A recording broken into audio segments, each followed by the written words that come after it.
तो यहां से अपन स्टार्ट कर रहे हैं अब अष्टक नियम। अष्टक नियम या इसको कहते हैं कौशल अवधारणा। अष्टक नियम या कौशल अवधारणा।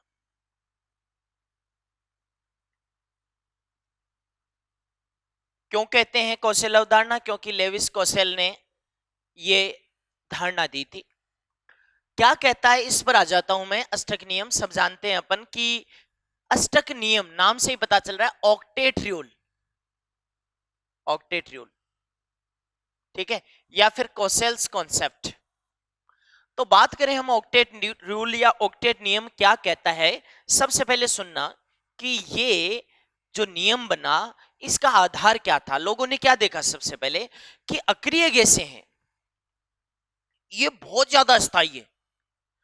हमने देखा कि अक्रिय गैसें हैं वो तत्व के रूप में तो रहती है, परमाणुीय रूप में तो रहती है, बंध निर्माण की प्रवृत्ति नहीं के बराबर है। समझ रहे हो ना, वो बंध निर्माण की प्रवृत्ति नहीं रखती मोस्टली, ठीक है ना। तो ऐसा क्या हो गया कि ये इतनी ज्यादा स्टेबल क्यों है? और तत्वों ने तो बंध बनाए, इन्होंने नहीं बनाए, तो ये स्टेबल है। तो ऐसा क्या है इनके अंदर कि ये इतने ज्यादा स्टेबल है? तो अंदर देखा तो पता चला कि इनके बाह्यतम कोश में 8 इलेक्ट्रॉन है हीलियम के अलावा, ठीक है। हीलियम के अलावा जितनी भी अक्रिय गैसें हमने देखी, इनके बाह्यतम कोश में कितने इलेक्ट्रॉन मिले? 8। और यहां से लोगों ने एक कॉन्सेप्ट बना लिया क्या कि यदि किसी तत्व के पास में बाह्यतम कोश में 8 इलेक्ट्रॉन हो जाएंगे तब वो स्टेबल हो जाएगा। और कोई भी तत्व इलेक्ट्रॉन देकर, लेकर या साझा करके अपने बाह्यतम कोश में इलेक्ट्रॉनों की संख्या कितनी करनी चाहेगा? 8 करनी चाहेगा, ठीक है ना। इसी को और 8 करके वो स्टेबिलिटी प्राप्त कर लेगा। इसका मतलब है कि बंध निर्माण करेगा और बंध निर्माण के बाद में अपने बाह्यतम कोश में कितने इलेक्ट्रॉन कर लेगा? 8 कर लेगा। तब तो वो स्थायी हो जाएगा, नहीं तो वो स्थायी नहीं होगा। ऐसा इनका कहना था। क्लियर? तो ये तो एक तरह से स्टेटमेंट हो गया कि भाई अष्टक नियम क्या कहता है कि अक्रिय गैसें सबसे ज्यादा स्थायी है, अतः प्रत्येक तत्व अपने बाह्यतम कोश में इलेक्ट्रॉनों की संख्या 8 करके स्थायी होगा बंध निर्माण के द्वारा, ठीक है। जहां 8 नहीं हो पाएंगे वहां स्टेबल नहीं होना चाहिए, फिर तो यही बात निकली ना। लेकिन अब मैं आगे बढ़ता हूं कि बहुत सारे ऐसे अणु हमने देखे जिनमें बंध बनने के बाद भी संयोजी कोश में, बाह्यतम कोश में इलेक्ट्रॉनों की संख्या कईयों में 8 से कम रह गई, कईयों में 8 से ज्यादा हो गई, फिर भी वो स्टेबल थे। तो हमने कहा कि क्या है भैया ये? तो ये जो थे, ऐसे अणु जो थे, उनको मैं इस नियम का क्या मान लूंगा? अपवाद।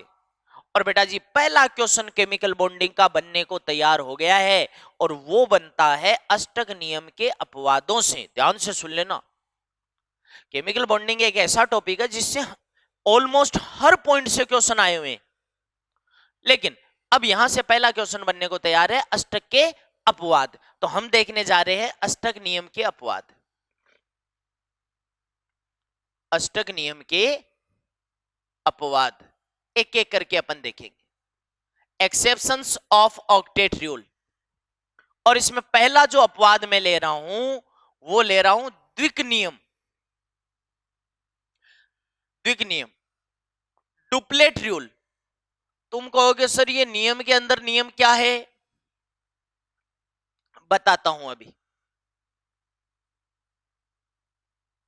कई बार बेटा जी इनऑर्गेनिक में ऐसी भी स्थितियां आएगी कि आपको परिस्थितियों के अनुसार आंसर का जवाब देना पड़ता है, वो भी सिखाऊंगा।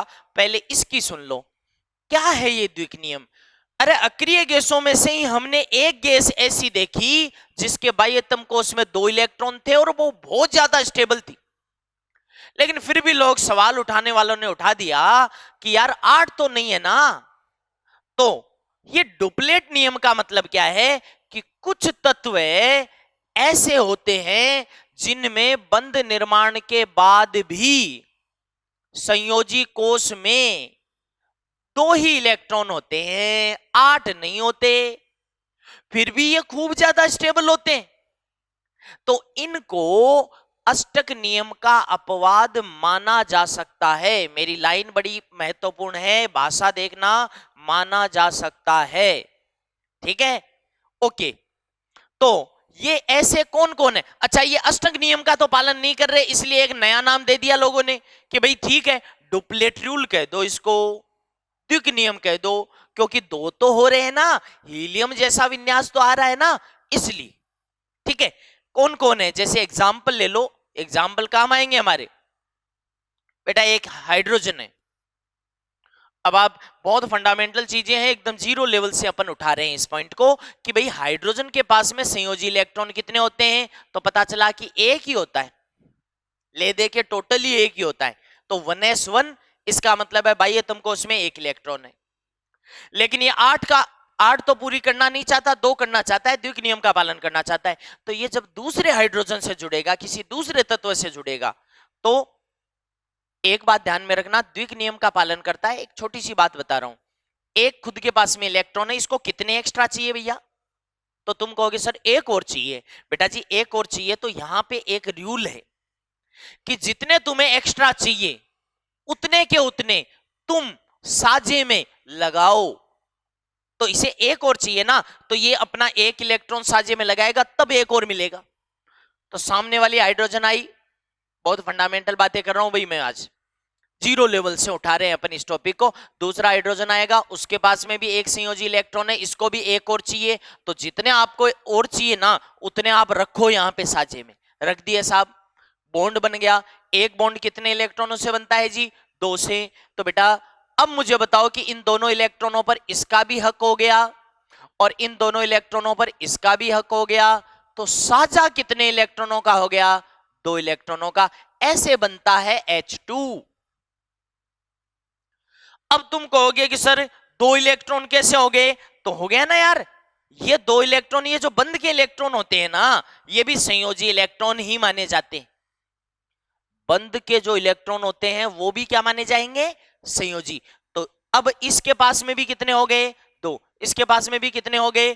2। किस नियम का पालन कर रहा है जी? द्विक नियम का पालन कर रहा है। ठीक है, और देखो लिथियम है, लिथियम का विन्यास होता है 1s2 2s1, यानी इसके पास में भी भाई तुमको उसमें एक इलेक्ट्रॉन है, दूसरा लिथियम आया इस तरह से, ये लो साहब, वही Li2 बन गया। समझ रहे हो ना? तो ये सब द्विक नियम के पालन करने वाले हैं। मेनली ये चीज हाइड्रोजन पर अप्लाई होती। ठीक है, अब मैं एक काम की बात लिख रहा हूं भैया। याद है मैंने कहा था कि इनको अपवाद माना जा सकता है, इसका मतलब है कहीं ना कहीं डाउट हुआ होगा तुम्हारे, वो डाउट ही क्लियर कर रहा हूं। क्या? कि इन्हें, मेनली हाइड्रोजन के लिए बात कर रहा हूं, अष्टक का अपवाद माना भी जा सकता है। अब तुम कहोगे माना तो कब जाएगा? जब इसके अलावा और कोई अपवाद है ही नहीं और नहीं भी। ठीक है ना? ये ऑप्शंस पर डिपेंड करेगा। किस पर डिपेंड करेगा जी? ऑप्शंस पर डिपेंड करेगा बेटा जी। ठीक है, तो ये थोड़ी सी चीज आप ध्यान रख लेना।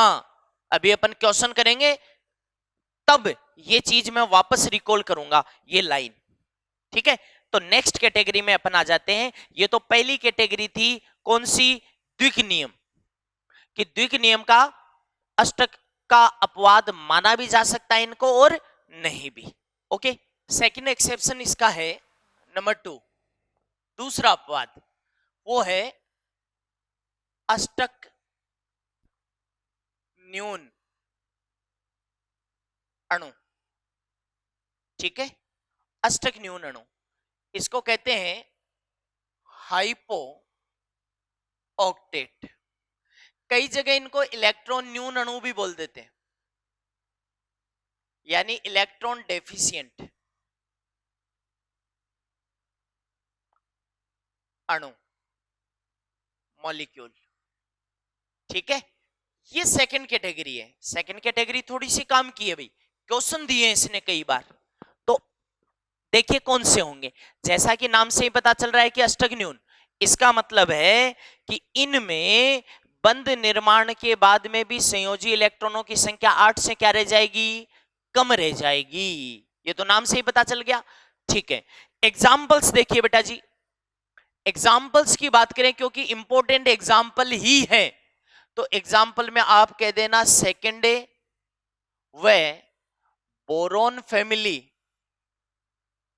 के हाइड्राइड व हैलाइड इस कैटेगरी में आएंगे।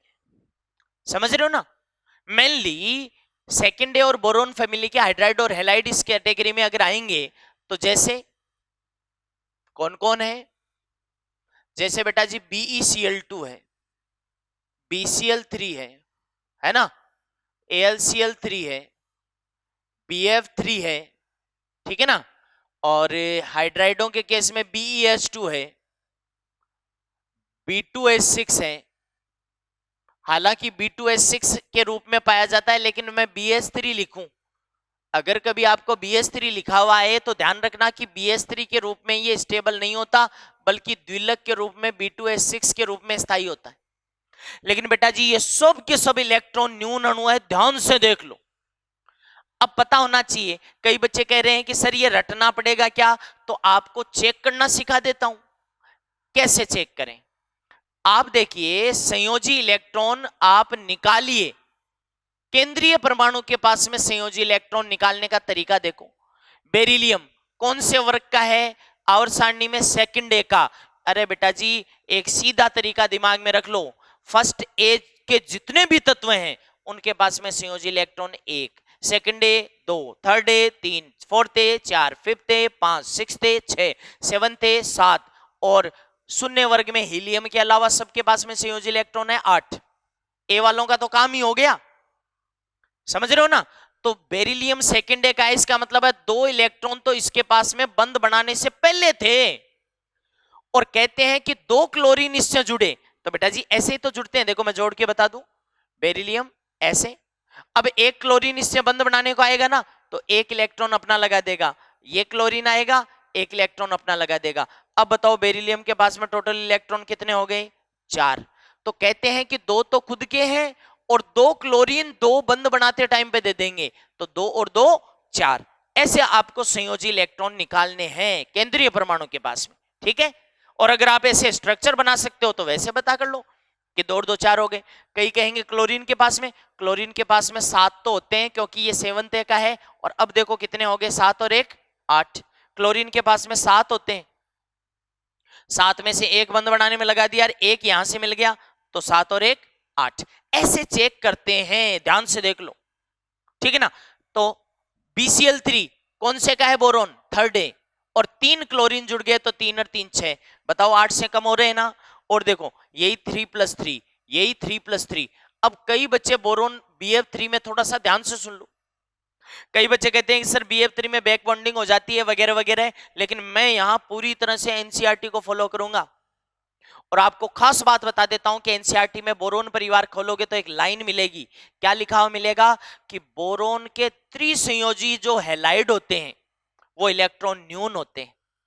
बोरोन के त्रिसंयोजी हैलाइड जो होते हैं वो इलेक्ट्रॉन न्यून होते हैं, और ब्रैकेट में उदाहरण ही BF3 दे रखा है, ठीक है। इसलिए अपन उसी को फॉलो करेंगे, आपकी एग्जाम जैसे आंसर लगाएगी ना उसी के अकॉर्डिंग अपने को चलना है। खैर BeH2 में बात करें तो वही 2+2, BH3 अगर ये एकलक होता तो मैं 3+3 6। ये सब के सब इलेक्ट्रॉन न्यून है, ध्यान से देख लो, क्लियर। अब एक चीज यहीं पे बताना चाहता हूं कि बेटा सहसंयोजक अणुओं में तुमने संयोजी इलेक्ट्रॉन इस तरह से बताए, लेकिन आयनिक यौगिकों में मैं पहले ही बता दूं नोट, आयनिक यौगिकों में अगर आपको अष्टक नियम चेक करना हो, आयनिक यौगिकों में पहले आपको धनायन ऋणायन अलग करने पड़ते हैं। धनायन ऋणायन को अलग करो और फिर विन्यास लिखो, अलग करके फिर विन्यास लिखो, और फिर चेक करें। इस तरह से आपको चेक करना है। मैं एक उदाहरण ले रहा हूं, क्यों ले रहा हूं, क्योंकि बहुत से बच्चे हैं ना AlCl3 वगैरह देख के एक गलत जवाब दे देते हैं। जैसे मैं उदाहरण लूं AlF3, ध्यान से सुन लेना, क्वेश्चन आता है AlF3 कि भाई AlF3 भी अष्टक न्यून होगा क्या? तो मैं कहूंगा इंपॉर्टेंट बात है कि AlF3 इसमें बेटा जी अष्टक पूर्ण होता है। AlF3 में अष्टक पूर्ण होता है। क्यों? क्योंकि यह आयनिक यौगिक है, और अगर यह आयनिक यौगिक है तो आप क्या करिए, एल्यूमिनियम +3 इसमें धनायन है और F- इसमें ऋणायन है। दोनों का विन्यास लिखो, एल्यूमिनियम +3 के पास में भी 10 इलेक्ट्रॉन है और F- के पास में भी 10 इलेक्ट्रॉन है। अब 1s2 2s2 2p6 ऐसा विन्यास है, 1s2 2s2 2p6। अब बताओ बाह्यतम कोश में कितने इलेक्ट्रॉन है? 8। यहां भी कितने हैं? 8। इसलिए अष्टक का पालन कर रहा है। ठीक है, तो बीच में ही मैंने ये बात इसलिए बताई क्योंकि AlF3 भी बच्चा सोच लेता है कि अष्टक न्यून होगा, लेकिन नहीं है, अष्टक का अपवाद नहीं है। चलो आगे बढ़ जाता हूं। अब बेटा जी ये तो कुछ कॉमन उदाहरण हो गए कि भाई अष्टक न्यून के उदाहरण बहुत इंपॉर्टेंट है, बहुत इंपॉर्टेंट है बेटा जी। क्यों? क्योंकि क्वेश्चंस बनेंगे अभी बहुत सारे टाइप के, ठीक है ना, लेकिन ये तो कॉमन उदाहरण हो गए। अब कॉमन उदाहरण हो गए तो मैं एक और नोट आपको लिखवाने जा रहा हूं, इंपॉर्टेंट बात है। आप ये बताइए कि भले ही इन्होंने बंद बना लिए लेकिन अष्टक पूरा नहीं हुआ, इसलिए ये अष्टक के अपवाद भी हो गए और इलेक्ट्रॉन न्यून भी हो गए कि भाई इनके यहां इलेक्ट्रॉनों की कमी है। लेकिन सोचिए जिसके पास में कमी है क्या वो प्राप्त करने की भी कोशिश नहीं करेगा? करेगा। इसलिए दिमाग में डालो कि जो इलेक्ट्रॉन न्यून अणु होते हैं वो, लिख लो, नोट लिखें, ये इलेक्ट्रॉन न्यून अणु या अष्टक न्यून अणु इलेक्ट्रॉनों की कमी के कारण इलेक्ट्रॉन या लोन पेयर ग्रहण करने की प्रवृत्ति रखते हैं। क्या ग्रहण करने की प्रवृत्ति रखेंगे? या तो इलेक्ट्रॉन या लोन पेयर ग्रहण करने की प्रवृत्ति रखेंगे। इसलिए बेटा जी इनको आप इलेक्ट्रॉन स्नेही कह सकते हो, ठीक है। वह एक और नाम दे सकते हो, क्या? लुईस अम्मल, क्योंकि बेटा जी लुईस अम्मल है वो लोन पेयर ग्रहण करता है और लुईस चार्ल्स लोन पेयर दान करने वाले होते हैं। तो मैं फाइनल कह रहा हूं दोबारा, इलेक्ट्रॉन न्यून अणु इलेक्ट्रॉनों की कमी के कारण से इलेक्ट्रॉन या लोन पेयर ग्रहण करने की प्रवृत्ति रखते हैं, अतः ये इलेक्ट्रॉन स्नेही या लुईस अम्मल की तरह व्यवहार दर्शाते हैं। ठीक है, क्लियर है। इस पर एक क्वेश्चन आया हुआ है आपके, निम्न में से थोड़ा सोच के जवाब देना, निम्न में से कौन सा अणु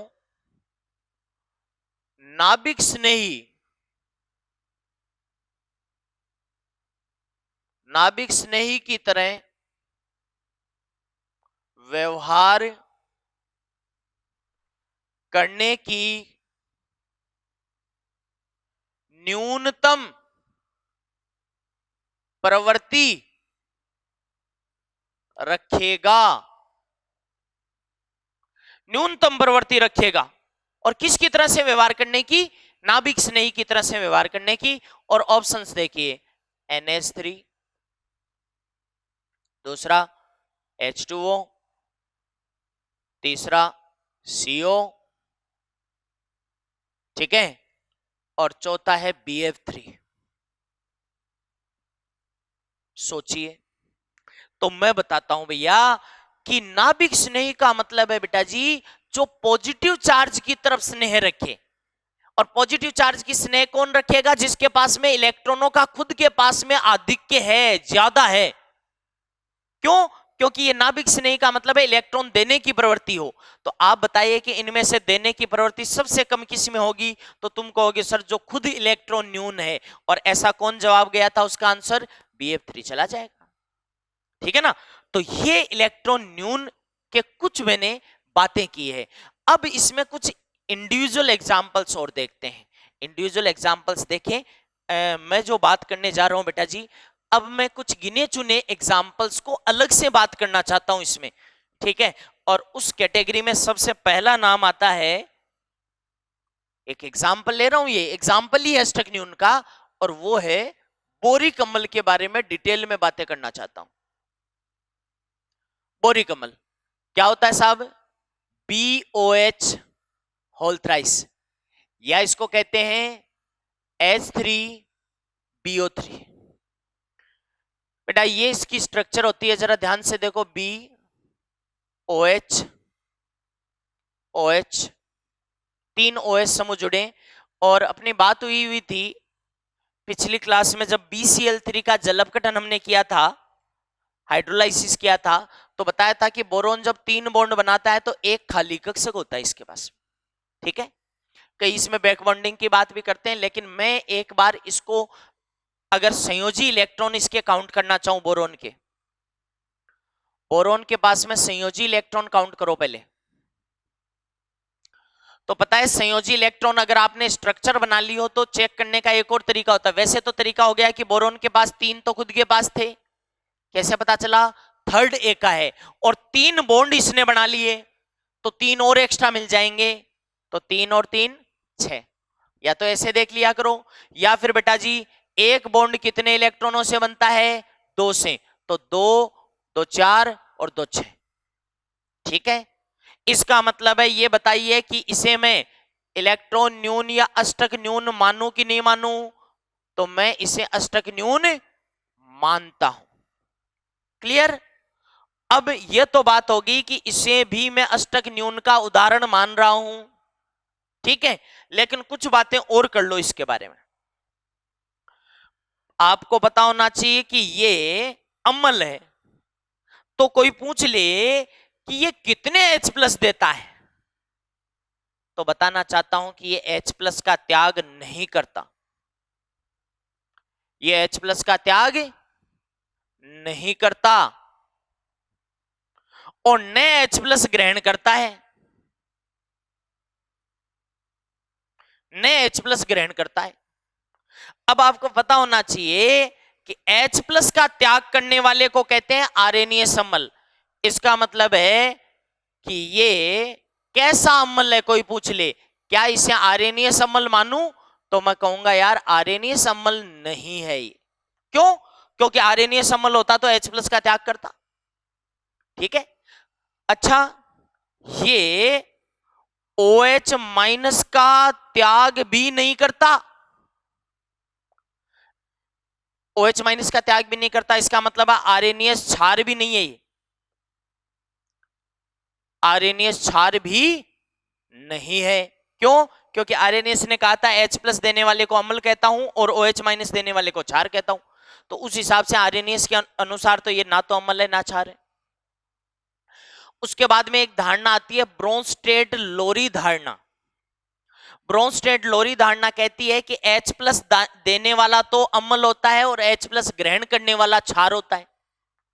दोबारा सुन लो, ब्रोंस्टेड लोरी के अनुसार H+ दाता तो होता है अम्ल और H+ ग्राही होते हैं क्षार, तो आपने कहा दोनों ही नहीं है, इसका मतलब है बेटा जी ये ना तो ब्रोंस्टेड अम्ल है ना, और न ये ब्रोंस्टेड क्षार है, ठीक है। बहुत सारी बातें इसके बारे में करना चाहता हूं मैं। तो तुम कहोगे कि सर ये फिर अम्ल कैसे हुआ, ना तो आर्यनियस के अनुसार है ना ब्रोंस्टेड के अनुसार है। एक्चुअल में बेटा ये लुईस के अनुसार या लेविस के अनुसार क्षार है। तो तुम कहोगे वो कैसे? तो लेविस कहता है कि लोन पेयर ग्रहण करने वाला तो अम्ल होता है और लोन पेयर दान करने वाला क्षार होता है, और ये जो है इसके पास में जो खाली कक्षक है ना बेटा, ये यहां पे लोन पेयर ग्रहण कर सकता है, एक लोन पेयर ग्रहण कर सकता है, एक लोन पेयर, ध्यान से सुन लेना, एक लोन पेयर ग्रहण कर सकता है। तो मैं कहूंगा ये एक लोन पेयर ग्रहण कर सकता है, ठीक है। अगर ये ग्रहण कर सकता है तो ये कैसा हुआ? पहली बात तो ये लुईस अम्ल हुआ क्योंकि लोन पेयर ग्रहण कर रहा है, और अगर बेटा एक ग्रहण करे तो इसकी क्षारकता एक होती है। इसकी क्षारकता कितनी होती है? एक। किसी अम्ल की क्षारकता का मतलब समझते हो क्या? किसी अम्ल की क्षारकता का मतलब या तो ऐसे देखते हैं कि वो कितने H+ दे रहा है, तो H+ के आधार पर तो ये है ही नहीं, या फिर कितने लोन पेयर ले रहा है, ये भी किसी अम्ल की क्षारकता ही होती है। तो इस बोरिक अम्ल की क्षारकता कितनी है? एक। तो ओवरऑल इसके बारे में एक लाइन कही जाती है कि ये कैसा अम्ल है? तो एक क्षारकीय दुर्बल लुईस अम्ल है। ठीक है, एक क्षारकीय है क्योंकि क्षारकता एक है, दुर्बल है, लुईस अम्लों को अपन वीक की कैटेगरी में डालते हैं आमतौर पर, और लुईस अम्ल है। इंग्लिश में बोले तो मोनोबेसिक, एक क्षारकीय यानी मोनोबेसिक वीक लेविस एसिड है। ठीक है, तो इतनी बातें हैं। एक बार क्वेश्चन आया हुआ है कि बोरिक अम्ल की अम्लीय प्रकृति के लिए कौन सा कथन सही है? तो पानी में ये स्टेटमेंट था, पानी में ये एक OH- को ग्रहण कर सकता है, जल में ये उपस्थित OH- को ग्रहण कर सकता है, या फिर OH- से लोन पेयर ले सकता है। बेटा OH- में ऑक्सीजन पर लोन पेयर है, उसको ये ग्रहण कर सकता है, ये स्टेटमेंट सही है। और देखो लोन पेयर तो ग्रहण करता ही है, लेकिन जल में उपस्थित OH- से भी लोन पेयर ग्रहण कर लेता ही है, किसी अदर स्पीसीज से भी ग्रहण कर सकता है।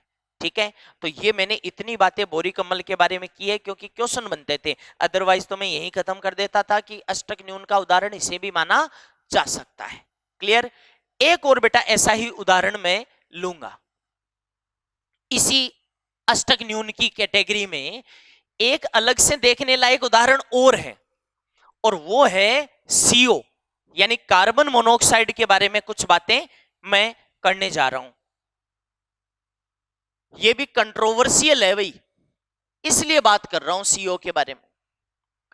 आप एक बात देखिएगा कि जब CO की मैं स्ट्रक्चर की बात करूं तो बेटा नॉर्मल कंडीशंस में इसकी स्ट्रक्चर ऐसी बता देते हैं, C+O, एक फॉर्म ये बता देते हैं इसकी। और अगर एक रूप ये बता देते हैं तो आप बताइए कि कार्बन के पास में, आपको एक चीज और आनी चाहिए अब, कि कार्बन के पास में संयोजी इलेक्ट्रॉन कितने हैं? तो पता चला कि कार्बन फोर्थ का है, फोर्थ का है यानी 4 संयोजी इलेक्ट्रॉन है। इस 4 में से कार्बन ने यहां पे एक लगा दिया, एक लगा दिया, 2 बच गए, इसलिए इसके पास में लोन पेयर होता है बेटा। इसी तरह से ऑक्सीजन के पास में 6th का है ऑक्सीजन, तो कितने संयोजी इलेक्ट्रॉन हुए? 6, 6 में से 2 लगा दिए, यहां पे एक एक, तो कितने बच गए? 4 बच गए। ऐसे अब मेरा आपसे सवाल है कि यहां पे इस ऑक्सीजन के पास में बंद बनने के बाद में संयोजी इलेक्ट्रॉन कितने हो गए? आप बताइए। तो संयोजी इलेक्ट्रॉन हो गए 2, 2 4, 2 6, 2 8, तो अष्टक पूरा है। लेकिन इस कार्बन के पास में संयोजी इलेक्ट्रॉन बताओ, चारों तरफ गिन लो, 2 इस बॉन्ड के, 2 इस बॉन्ड के, 4 और 2 6, 6 ही हुए। इसलिए बेटा जी ऐसी स्थिति में ये जो स्ट्रक्चर है, क्या मैं इसे अष्टक न्यून नहीं मान लूं? अष्टक का अपवाद नहीं मान लूं? मानूंगा साहब, ऐसी स्थिति में तो मानूंगा। लेकिन कहते हैं कि जब आप रूम टेम्परेचर की बात करते हो ना, तो इसकी ये स्ट्रक्चर स्टेबल न होके ये होती है। और हम तो स्टडी इसी पर करते हैं कि एक एक्स्ट्रा बॉन्ड बन जाता है, ये कौन सा? उपसह संयोजक बंध बन जाता है, कोऑर्डिनेट बॉन्ड बन जाता है। ठीक है, उपसह संयोजक बंध बन गया।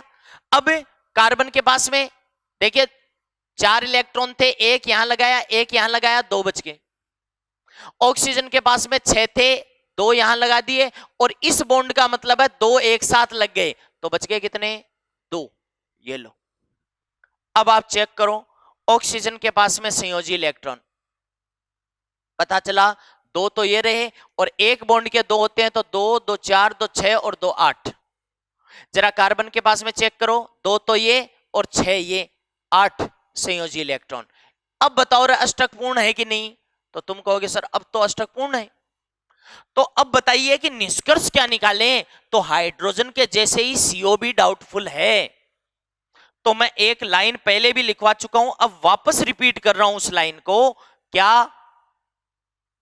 याद करिए, CO व हाइड्रोजन अष्टक के अपवाद माने भी जा सकते हैं व नहीं भी। इसका मतलब है यहां ऑप्शंस पर डिपेंड करेगा सब कुछ, कि ऑप्शन सामने कैसे आते हैं, है ना।